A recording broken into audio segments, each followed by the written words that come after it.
July 1943. A sweltering afternoon hangs over the Allied command in Sicily. Inside a dimly lit operations room, the air is thick, not just with heat, but with tension. Maps stretch across the walls, marked with advancing arrows and uncertain front lines. Officers stand in silence, their eyes shifting between reports and the two men at the center of it all. George S. Patton stands rigid, jaw set, his polished helmet tucked beneath his arm. His presence fills the room, sharp, uncompromising, impossible to ignore. Across from him, Dwight D. Eisenhower remains composed, but the strain shows in his eyes. He is not just commanding armies. He is holding together an alliance. Outside, the campaign pushes forward. Inside, something far more fragile is beginning to fracture. Reports have reached Eisenhower, disturbing ones, not about the enemy, but about one of his own most valuable commanders. The room waits. Patton does not soften. He does not retreat. His belief in discipline is absolute. His confidence, unshaken. And in that moment, the balance between battlefield success and command responsibility begins to tip.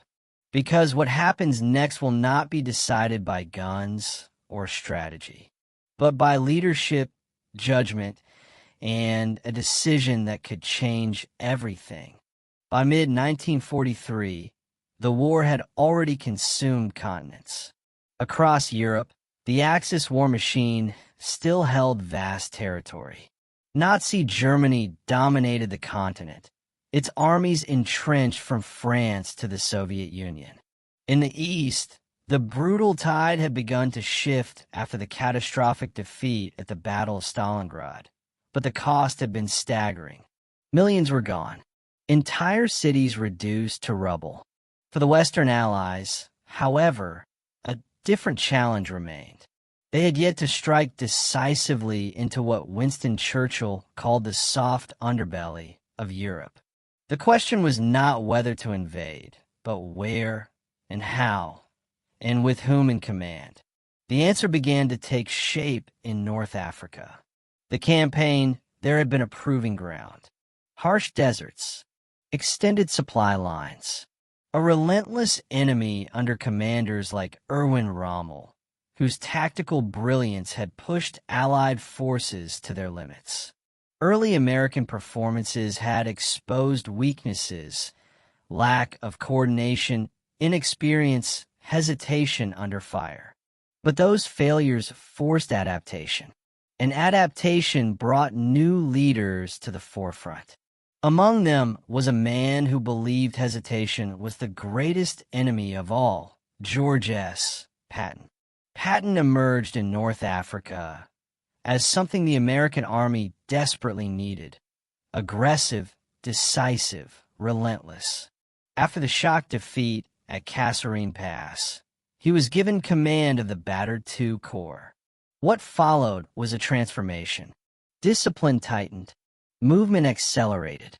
Orders became sharper, clearer, uncompromising.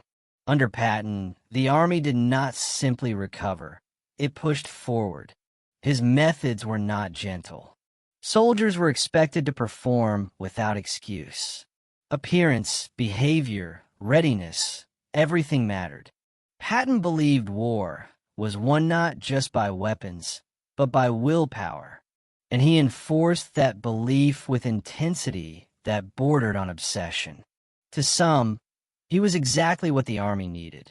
To others, he was something far more dangerous. Watching all of this unfold from above was Dwight D. Eisenhower. Eisenhower's role was fundamentally different. He was not just commanding American forces. He was coordinating a vast, fragile coalition. British, American, and other Allied forces had to function as a single unit despite differing doctrines, personalities, and political pressures. He had to think beyond the battlefield. Every decision carried consequences not just for military success, but for international relationships. A misstep could fracture trust between allies. A failure could delay the entire war effort. And within this delicate structure, Patton was both an asset and a risk. Eisenhower understood Patton's value. His aggression could break stalemates. His speed could exploit weaknesses. In a war that often dragged into attrition, Patton brought momentum. But momentum came with a cost. Patton's personality did not bend easily. He demanded perfection. He showed little tolerance for fear, hesitation, or psychological strain, traits that, in the brutal reality of modern warfare, were unavoidable.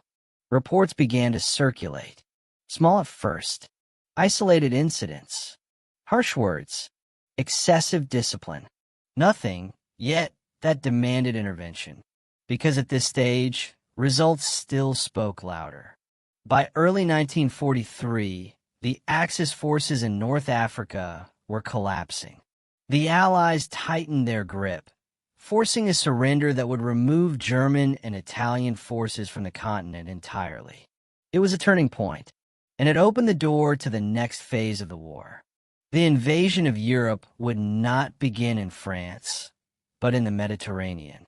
The target would be the island that controlled access to southern Europe, Sicily.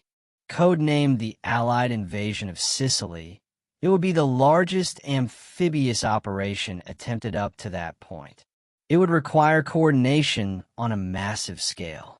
It would test leadership at every level, and it would place Patton and Eisenhower on a collision course, one defined not by the enemy ahead, but by the tension building behind the lines. Because as the invasion plans took shape, so too did the pressures surrounding command, discipline, and control. And those pressures were about to surface in ways no one could ignore. The plan for Sicily was bold in scale and fragile in execution. The Allied invasion of Sicily, launched in July 1943, brought together a vast Allied force under a unified command. British forces, led by Bernard Montgomery, would advance from the east. American forces under George S. Patton would land in the west. On paper, the roles were clearly defined. Montgomery's Eighth Army would drive the main offensive toward Messina, the strategic gateway off the island. Patton's Seventh Army was tasked with protecting the flank, advancing cautiously, securing territory, and supporting the broader operation.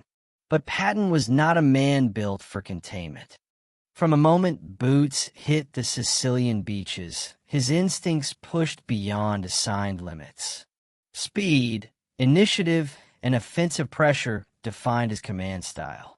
While the British forces encountered stiff resistance in the rugged terrain of eastern Sicily, Patton began to see opportunity. And opportunity, to him, demanded action. Within days, the mission began to shift. Patton did not simply hold the flank, he advanced. His forces moved rapidly across western Sicily, capturing key positions and eventually turning north toward Palermo. The city fell with surprising speed, delivering a symbolic and strategic victory. Yet beneath the surface of these successes, something else was unfolding. The Sicilian campaign was not the clean, sweeping advance many had envisioned. The terrain was unforgiving, mountainous, narrow, broken by villages and fortified positions. German resistance, though ultimately retreating, was disciplined and calculated. The fighting was exhausting. Heat, dust, and constant tension wore down even experienced soldiers. And for many, the strain became too much. What modern warfare began to reveal, something not fully understood at the time, was the psychological toll of sustained combat. Soldiers who had endured artillery barrages, ambushes, and relentless pressure began to break in ways that were not visible on the battlefield. They hesitated. They froze. Some simply could not continue. Today, it would be recognized as post-traumatic stress disorder or combat fatigue. But in 1943, understanding was limited. The line between exhaustion and cowardice was often blurred, especially in the eyes of commanders raised on older doctrines of discipline. For Patton, that line was clear and unforgiving. In early August 1943, during visits to field hospitals, Patton encountered soldiers who had been evacuated not for visible wounds, but for what was described as battle fatigue. These were men who had reached their psychological limit, pulled from the front lines to recover. Patton saw something different. To him, these soldiers represented a breakdown in discipline, a failure to endure. His reaction was immediate and severe. In 2 separate incidents, he confronted hospitalized soldiers, accusing them of cowardice. He struck them, verbally berated them, and ordered them back to the front. At the time, these moments were not public, but they were witnessed. Medical staff, officers, and enlisted personnel observed what had happened. Reports were filed, quietly at first, but firmly. The actions of a senior commander toward wounded soldiers, regardless of the nature of their wounds, crossed a line that could not simply be ignored. The reports moved upward through the chain of command, and eventually they reached Dwight D. Eisenhower. For Eisenhower, the situation was deeply complicated. He was not dealing with an ordinary officer. Patton was one of his most capable field commanders, perhaps the most aggressive and effective in offensive operations. Removing or disciplining him risked disrupting the momentum of Allied forces at a critical stage of the war. But the implications of ignoring the incident were just as serious.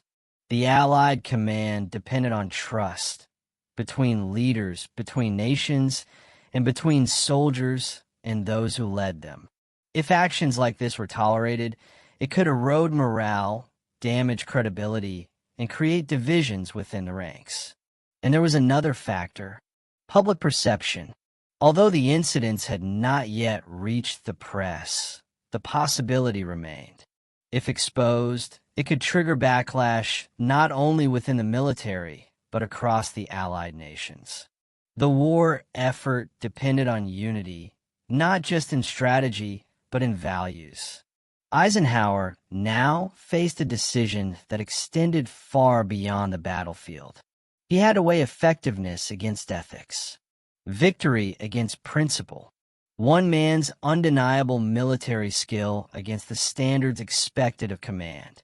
Meanwhile, Patton continued his advance. His forces pushed toward Messina, racing against Montgomery's troops in what became an unspoken competition.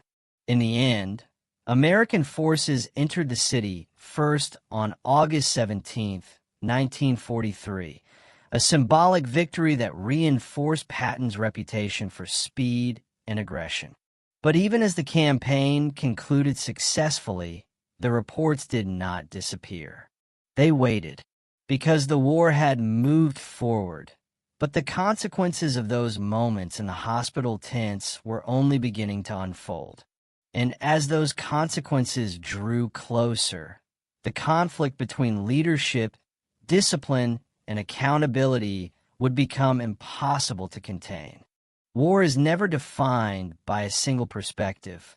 It unfolds through overlapping realities, what commanders believe, what soldiers endure, and what outcomes demand. And in Sicily, the figure of George S. Patton stood at the center of several competing truths. For the men on the ground, Patton was not an abstract figure. He was visible, immediate, unavoidable. He moved close to the front lines, often appearing without warning, helmet polished, uniform immaculate, pistols at his side. His presence carried weight. Soldiers stood straighter when he approached. Inspections were not casual, they were absolute. To many, this inspired confidence. Patton projected certainty in a war defined by uncertainty. His belief in victory was not quiet. It was forceful, constant. In moments when exhaustion blurred judgment and fear crept in, that certainty could anchor men who needed direction. But for others, it created pressure that felt unrelenting. The Sicilian campaign was not a simple advance. It was a grinding, unpredictable fight through terrain that offered no relief. Heat drained energy. Sleep was scarce. The enemy was disciplined, withdrawing carefully while inflicting damage wherever possible. Under those conditions, fear was not weakness, it was human. Yet Patton's standards left little room for that reality. To soldiers already pushed to their limits, the expectation of constant aggression, constant readiness, constant control became something heavier than the equipment they carried. And when some began to falter, not physically, but mentally, the gap between Patton's expectations and human limits became painfully clear. The incidents in the field hospitals did not exist in isolation. They reflected a deeper divide between how war was experienced and how it was expected to be endured. Above all of this stood Dwight D. Eisenhower. His challenge was not to fight the war directly, but to hold together the structure that made fighting possible. He managed egos as much as operations, personalities as much as plans. And among those personalities, Patton was one of the most difficult to balance. Eisenhower understood him. They had known each other for years. He recognized Patton's strengths, speed, decisiveness, offensive instinct. In a conflict where hesitation could cost thousands of lives, those qualities mattered. But leadership at Eisenhower's level required something else: restraint. He could not allow individual brilliance to undermine collective stability. Every commander, no matter how effective, operated within a system. That system depended on trust between allied nations, between officers, and between soldiers and their leaders. The reports from Sicily threatened that trust. Eisenhower now had to consider a question that defined command at the highest level. Was success enough to excuse behavior that risked the integrity of the force? The answer was not simple, because removing or punishing Patton could weaken operational effectiveness at a critical moment. But ignoring the incidents could send a message that discipline applied only downward, not upward. And in war, that distinction could fracture an army from within, not on the battlefield itself. Patton's methods produced undeniable results. His advance across Sicily demonstrated a core belief. Momentum could break resistance faster than attrition. While other units became engaged in prolonged engagements, Patton pushed forward, exploiting gaps, bypassing strong points, and forcing the enemy into retreat. This approach disrupted German defensive plans. Commanders like Albert Kesselring were forced to adapt quickly, managing withdrawals under pressure while attempting to preserve forces for the defense of mainland Italy. Patton's speed limited their ability to establish stable defensive lines in western Sicily. Even the capture of Palermo, while not the primary objective, shifted the psychological balance. It demonstrated that Allied forces could move rapidly and decisively, challenging the perception of a slow, methodical advance. But aggression came with risk. Rapid movement stretched supply lines. Coordination with Allied forces became more complex. And in the absence of caution, opportunities could turn into vulnerabilities. Patton accepted those risks. In his view, hesitation was the greater danger. And for a time, that belief appeared justified. His forces reached Messina quickly, entering the city ahead of British units, and concluding the campaign with a visible success. Yet even in victory, the underlying tension remained.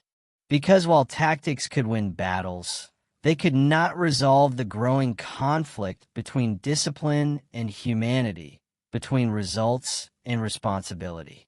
And those unresolved tensions were about to collide in ways that would force every level of command to confront what kind of leadership this war truly required. As the Sicilian campaign drew toward its conclusion, the story of George S. Patton could no longer be viewed through a single lens. His battlefield success was undeniable, but success in war does not exist in isolation. It carries consequences, moral, political, and psychological, that extend far beyond the front lines. At the heart of the controversy was a question that armies throughout history have struggled to answer. What does discipline demand, and where does it end? For Patton, discipline was absolute. He believed that fear, if allowed to spread, could destroy an army faster than any enemy force. In his view, visible weakness had to be confronted immediately, decisively, and without compromise. But the war unfolding in 1943 was not the war of previous generations.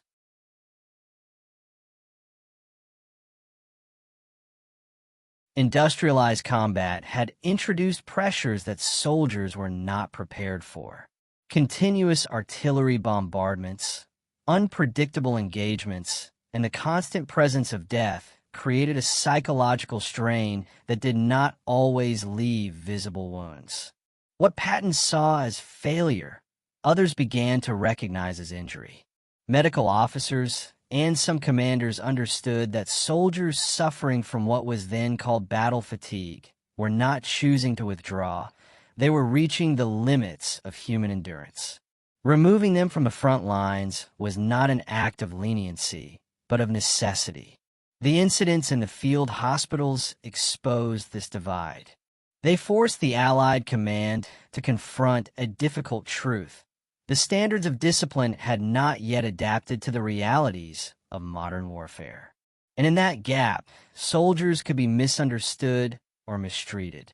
Even among the enemy, Patton's reputation carried weight.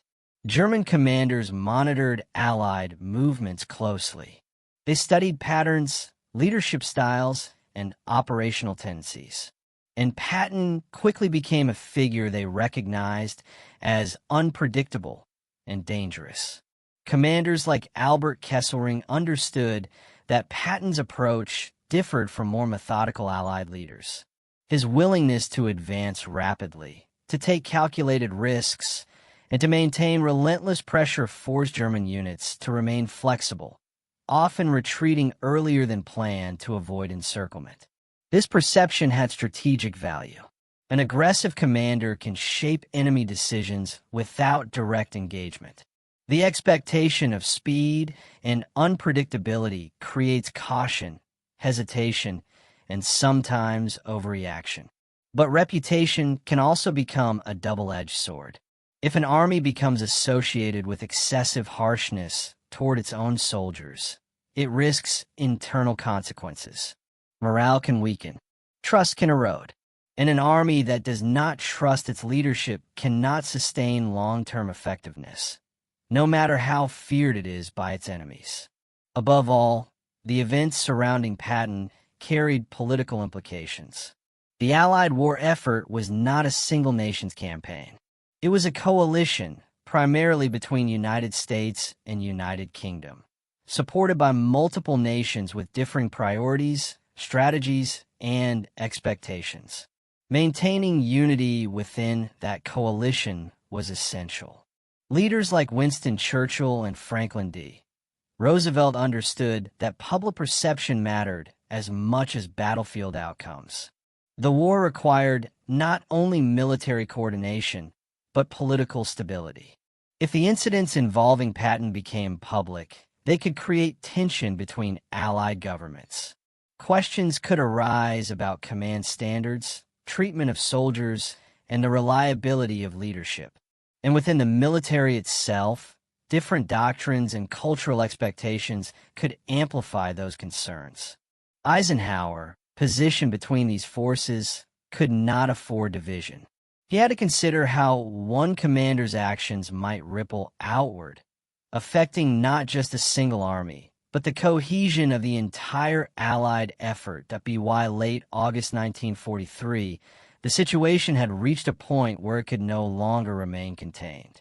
The reports were clear, the witnesses were credible, and the implications were unavoidable. For Dwight D.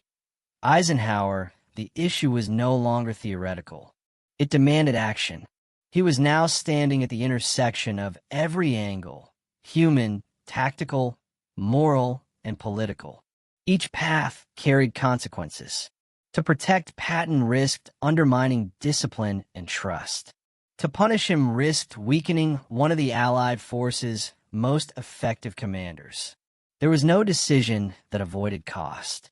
And as the reality of that decision settled in, the tension that had been building behind the lines finally reached its breaking point. Because the next step would not be taken in the chaos of battle, but in the quiet, controlled space of command, where the outcome would shape not just a campaign, but the future of leadership within the Allied war effort. The reports did not arrive all at once. They moved quietly, through medical channels, through officers who had witnessed the incidents, through written accounts that avoided emotion and focused only on fact. Each document carried the same underlying message. Something had happened in Sicily that could not be dismissed. When they reached Dwight D. Eisenhower, the weight of command shifted. This was no longer about battlefield performance. It was about responsibility. Eisenhower reviewed the details carefully. 2 separate incidents. 2 soldiers, both suffering from what was described as battle fatigue. Both confronted by George S. Patton during hospital visits. The accounts were consistent. Verbal abuse, accusations of cowardice, physical strikes. There was no ambiguity. For a moment, the scale of the war seemed to narrow. Beyond the maps, beyond the advancing lines, beyond the broader strategy, this became a question of leadership at its most immediate level. 1 commander, 2 soldiers, a line crossed. Eisenhower understood what it meant. He also understood what Patton represented. At this stage of the war, the Allies needed momentum. The campaign in Sicily had succeeded, but the next steps, Italy, and eventually Western Europe, would demand aggressive, decisive leadership. Patton was one of the few commanders who consistently delivered that kind of energy. Removing him outright could create a gap that was not easily filled. But allowing the behavior to stand unchallenged carried its own risk. If soldiers believed that their treatment depended on the temperament of their commander, discipline would not strengthen. It would fracture. Trust, once broken, could not be restored through orders alone. Eisenhower had to act, but how he acted would define the balance between authority and accountability. The first step was direct communication. Eisenhower confronted Patton, not publicly, but privately. The tone was firm. The message, unmistakable. What had happened was unacceptable, not because of optics, not because of politics, but because it violated the standards expected of command. Patton's response was complex. He did not deny the incidents. In his view, his actions had been justified. He believed he had been enforcing discipline, correcting what he saw as a dangerous weakness. The idea that psychological collapse could remove a soldier from duty without consequence was, to him, incompatible with the demands of war. But even as he defended his perspective, the broader reality became clear. This was not a matter that could be resolved through explanation. Eisenhower now faced a narrowing set of options. A formal reprimand would acknowledge the seriousness of the incident, but might not be enough to restore confidence among those who had witnessed it. Removal from command would send a strong message, but at a potentially high operational cost. And beyond the immediate decision, there was the question of exposure. At this point, the incidents were still contained within military channels. But information in wartime rarely remains isolated. If the story reached the press, the consequences could expand rapidly, affecting public opinion, political leadership, and Allied unity. Eisenhower's decision had to anticipate that possibility. In the days that followed, discussions extended beyond a single conversation. Senior Allied leaders became aware of the situation.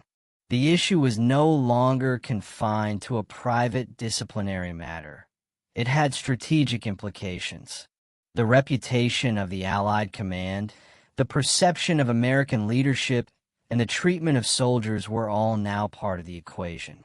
Figures like Omar Bradley, who had worked closely with Patton, understood both his effectiveness and his volatility.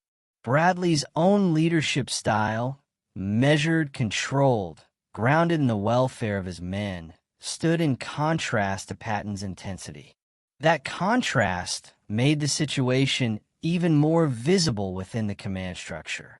The question was no longer whether action was required. It was what form that action would take. Time, however, was limited. The war did not pause for internal conflict. Plans for the invasion of mainland Italy were already underway. Future operations depended on stable leadership and clear command structures. Eisenhower could not delay indefinitely. The decision would have to come soon. And when it came, it would not only determine Patton's immediate future, it would establish a precedent for how leadership itself would be judged under the extreme pressures of global war. Because in that moment, the issue was no longer just about one general's actions, but about what the Allied command was willing to tolerate and what it was not. The decision, when it came, was measured but unmistakable. Dwight D. Eisenhower chose a path that avoided extremes, yet carried weight in every direction. He would not remove George S. Patton from the Army, nor would he ignore what had happened. Instead, he imposed consequences that struck at something Patton valued deeply: his command, his reputation, and his place at the front. Patton would apologize, not privately, not quietly, but directly to the men and the units affected. He would acknowledge his actions before those who had witnessed them, restoring, as much as possible, the trust that had been damaged. And beyond that, there would be a cost that could not be undone with words. Patton would be removed from active field command for a time. The decision was deliberate. It balanced accountability with strategic necessity. It allowed Eisenhower to maintain discipline within the ranks while preserving a commander whose abilities might still be needed in future operations. But for Patton, the impact was immediate. Command was not just a role, it was his identity. To be pulled away from the front at a moment when the war was accelerating was more than a professional setback. It was a personal blow. He complied. The apologies were delivered as ordered. Accounts describe Patton addressing assembled soldiers, acknowledging his conduct, and expressing regret. For a man known for absolute confidence, it was a rare and controlled moment of concession. Yet the consequences extended beyond those brief encounters.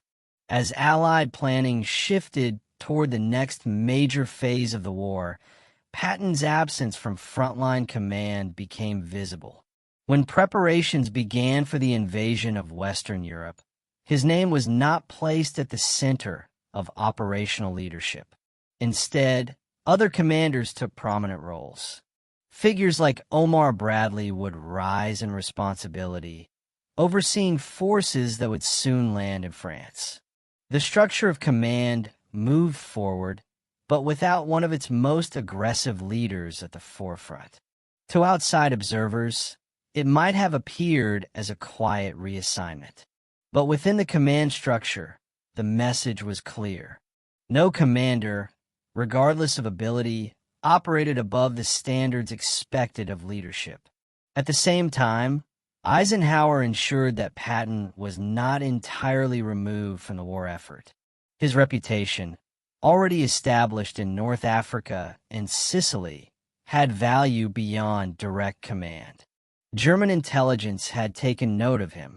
They viewed him as one of the most capable Allied field commanders, expecting him to lead any major offensive. That perception could be used, and it would be. Patton was assigned a role that, while lacking direct combat authority, carried strategic importance. He became a central figure in deception planning, an operation designed to mislead German forces about the location of the Allied invasion of France. This effort would become known as Operation Fortitude. Stationed in England, Patton was presented as the commander of a fictitious army group. Through controlled leaks, false radio traffic, and visible preparations, the Allies created the illusion that the main invasion would occur at Pas-de-Calais rather than Normandy. German forces responded accordingly. Divisions were held in reserve, waiting for an attack that would never come. In this way, even removed from direct command, Patton influenced the battlefield. But the underlying tension remained. His sidelining was not temporary in the immediate sense. It extended through one of the most critical phases of the war, the planning and execution of the Normandy landings. As Allied forces crossed the English Channel in June 1944, Patton was not among the commanders leading troops ashore. For a man defined by action, the distance was significant. Eisenhower's decision had achieved its immediate objective. Discipline had been enforced. Standards had been upheld. The unity of command had been preserved. But the cost was visible. A commander known for speed and aggression had been held back at a moment when those qualities might have shaped events on the ground. And yet, the war continued to evolve. Because decisions in war are never final. They echo forward, shaping future actions, future roles, and future outcomes. Patton's story was not over. His absence from the front would not last forever. And when he returned, it would be into a war that had grown even larger, more complex, and more demanding than before. Patton's removal from frontline command marked a turning point, not in the war itself, but in the management of leadership under extreme pressure. The immediate effect was quiet, almost invisible to the public. The Sicilian campaign had ended, and attention now shifted to the Italian mainland. Allied forces prepared for the invasion of Calabria and the advance northward, while Eisenhower balanced operational needs against political stability. For Patton, the impact was personal and professional. Stripped of direct authority, he spent months away from active combat. But his mind remained sharp. Even in what might have seemed a punishment, he engaged fully with strategic planning. His understanding of German tactics, his grasp of mobility and deception, became invaluable in other forms. One of the most consequential assignments came in the realm of strategic deception. Patton was placed at the center of Operation Fortitude, the Allied effort to mislead German intelligence about the location of the D-Day landings. In this role, Patton's reputation became a weapon. He was presented publicly as the commander of the fictitious 1st United States Army Group, stationed in southeast England and poised to strike at Pas-de-Calais. Through false radio communications, staged camps, and controlled leaks, German forces were convinced that the main invasion would occur away from Normandy. Patton's influence on the enemy was profound. Hitler and his staff committed divisions to defend the wrong location. German resources were dispersed. The success of the deception saved countless lives during the Normandy landings, demonstrating that even away from the front, a single leader's presence, real or imagined, could shape the battlefield.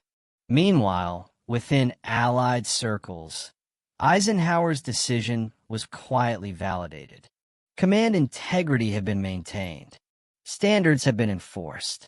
Other generals, including Omar Bradley and Bernard Montgomery, continued operations without disruption. Morale and trust in leadership remained intact. Soldiers saw that even the most capable commanders were accountable, a lesson that reinforced discipline across the ranks. Yet, the sidelining also left Patton restless. He was a man defined by action, and the war's pace in Sicily and Italy only heightened his sense of urgency. Reports from the front, daily briefings, and maps of Allied operations filled his days, but the delay in returning to command weighed heavily. His frustration was noted in correspondence and by fellow officers, who recognized the tension between his strategic value and the need for discipline. Despite the temporary setback, Patton's abilities were never forgotten. The Allies recognized that his unique combination of aggression, speed, and tactical intuition could not be replaced. Plans were quietly made for his eventual return, timed with larger strategic operations where his skills could have maximum effect without compromising command discipline. By the end of 1943, the war in Italy continued, and Patton's enforced absence became an accepted, but temporary, phase in his career. He had been constrained, reprimanded, and redirected, but the broader trajectory of his military influence remained intact. His removal from direct command during Sicily had preserved Allied unity, maintained standards of conduct, and, ironically, set the stage for one of the most successful deception operations of the war. In this way, the aftermath of the incidents in Sicily illustrates the delicate balance of wartime leadership. One man's actions could threaten discipline and morale, yet the same man could later turn that reputation into a strategic advantage, demonstrating that even conflict within command structures could have unintended benefits. As 1944 approached, the consequences of Patton's Sicilian incidents reverberated through the Allied command structure and the broader war effort. From a strategic perspective, the Allied invasion of Italy continued smoothly. American and British forces pressed northward, capturing Naples by October and engaging in grueling battles in the mountainous terrain of central Italy. Eisenhower's careful management of commanders ensured that momentum was maintained, while also preserving the moral authority of leadership. The Army understood that results alone did not justify conduct. Discipline and humanity were equally essential. Patton, meanwhile, continued to build his reputation, albeit from a distance. His role in Operation Fortitude, though unseen by most soldiers, directly influenced the planning of D-Day.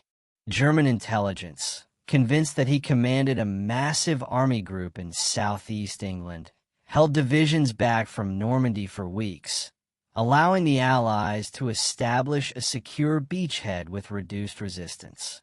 Some historians estimate that the deception may have saved tens of thousands of Allied lives and accelerated the collapse of German defenses in Western Europe.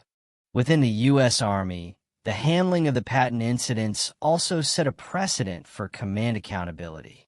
Officers at all levels were reminded that leadership carried responsibility not only for operations, but for the treatment of subordinates.